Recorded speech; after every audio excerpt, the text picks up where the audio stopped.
Hello and welcome to yet another episode of Xperience Sessions here on indigomusic.com. I'm Simona. Now, it's not every day we get to be in conversation with an individual who's a Grammy voting member, or an individual who holds a PhD in music, or someone who not only plays several instruments but has also innovated a brand new instrument. Which is why today is not just any ordinary day, it's a special day because we have with us Dr. Prakash Sontakke. Welcome to Xperience Sessions, Dr. Prakash. It's an absolute privilege. Thank you so much, Simon. Thanks for the lovely intro. I'm so happy and excited to be here.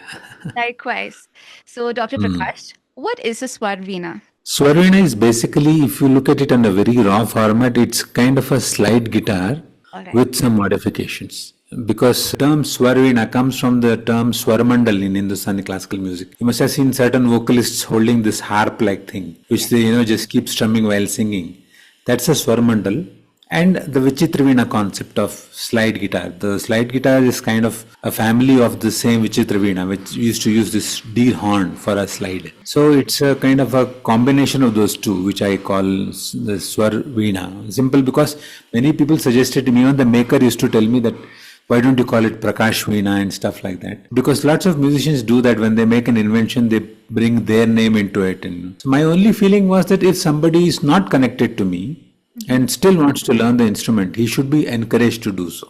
Like we always think, okay, it's so nice, so cool to invent an instrument, but naming the instrument is equally difficult. It's not a simple task because that name is going to stick. Absolutely. A lot of artists, authors included, songwriters, we all tend to, at some point in our life, we stumble with writer's block. I heard in one of your interviews, you have a solution for writer's block. And I had to ask you to share this. There are a couple of serious explanations also to that. But the fact is, you have to, how you react to something. Surprise yourself with your work. Because that is the most basic way to avoid writer's block. Because what happens is, we become famous because of a certain image or a certain sound or something. For a musician, a certain style of compositions makes him famous. So you become a prisoner of your own image. That if you want to change something very radically there, suddenly it will be like, oh my God, this is not sounding like Prakash, it's sounding like somebody else. So what happens is, after a certain time, you become scared to try. You say, oh, no, let me not take all those chances. People like this and let me keep doing this. And then 20, 25 years pass away and then you think, okay, let me try something. And then suddenly people don't like it because they have gotten so used to it. But at the same time, if you have been experimenting in the structures in such a way that you kind of get people hooked on to the idea that you are experimental. You're right. If you spend a lot of time in studios, constantly producing in the studios, okay, nothing wrong with that. It's beautiful.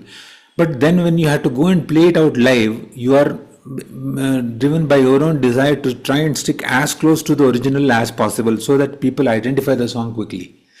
And today with a lot of musicians in the particular any genre, I'm noticing that this is happening so. An Instagram reel is 1 minute 30 seconds. So the song has to be within 1 minute 30 seconds. Right. And then when you go to the stage, your song is over even before somebody started enjoying it.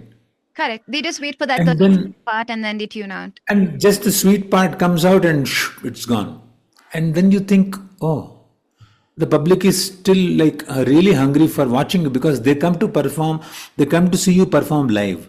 So when you're performing live, you have to bring in some more beautiful elements to the song. Even if the song is 1.5 minutes, you have to extend the song to at least 3 or 4 minutes because by the time the people catch on to the hook, they try and understand what's happening, then they start enjoying, vibing. 3 to 4 minutes is the ideal time. Got it. They're going to journey. But I remember you mentioned in the interview that because of your knowledge of ragas, a tune can exist in your head in 30 to 40 variations. Now, this is the opposite of writer's block. You have filled with ideas at this point. But then it got me thinking, so how do you know which one of those 40 variations is the variation? How do you select that? It depends very much on the crowd, which is why I said that as a performer, there was a time in our historical references, if you look at, that how educated should the audience be? And there is a reference which says that the audience should be more knowledgeable than the performer, almost. So anything which the experiment is being done by the performer is immediately grasped by the audience. When an artist does a different version of a song, I've noticed the audience is not as receptive. But when a fan does a cover of that same artist's song and changes up everything, the audience is like, wow, this is so awesome. Correct. It's like the audience puts filters on an artist, they try to box them even if they don't want to Correct. box. It's like the audience kind of builds up their faith about the artist. Hmm. Like, it's like how we pray for God. We imagine God to be like a human being like us, sitting there somewhere and watching us. The entire imagination of the whole structure of God is completely human. We have only imagined him to be like that, Correct. sitting there and watching us and saying, do this, do that, do this. And if it doesn't appear in that form, you're like suddenly, what's wrong? Yes. So it's the same thing.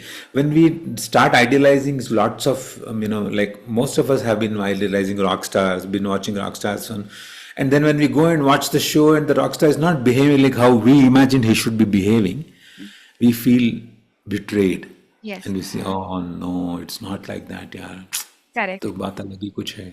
So I also noticed that you do a lot of short form content online where you've done this one short and the title reads like this: What if Apata's song had an Indian classical slide solo? To click it. And I clicked on it and I loved it. It was so refreshing, so different.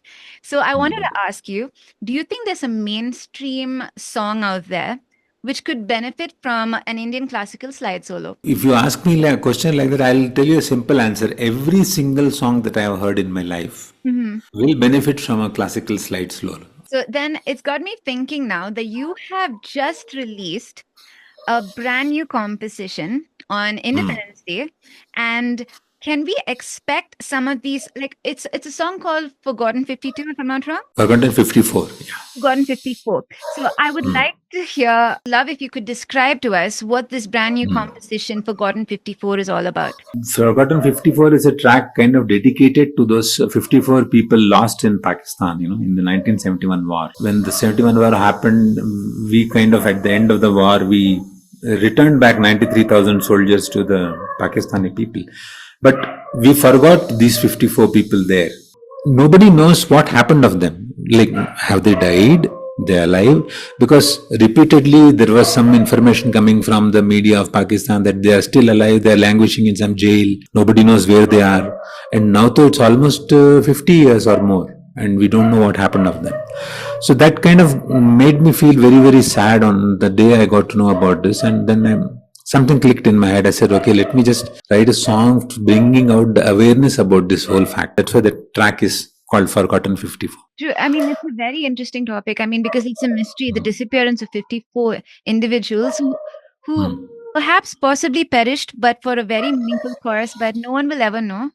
And they've kind of Correct. slid into oblivion. But it's so nice of you to bring them back. Full composition. Can you let us know where we can listen to this brand new composition? Perhaps Yeah, I'm sure it'll be available on the Spotify or Deezer, any of those platforms where you can listen to music. I'm sure it'll be available there. Well, that's lovely.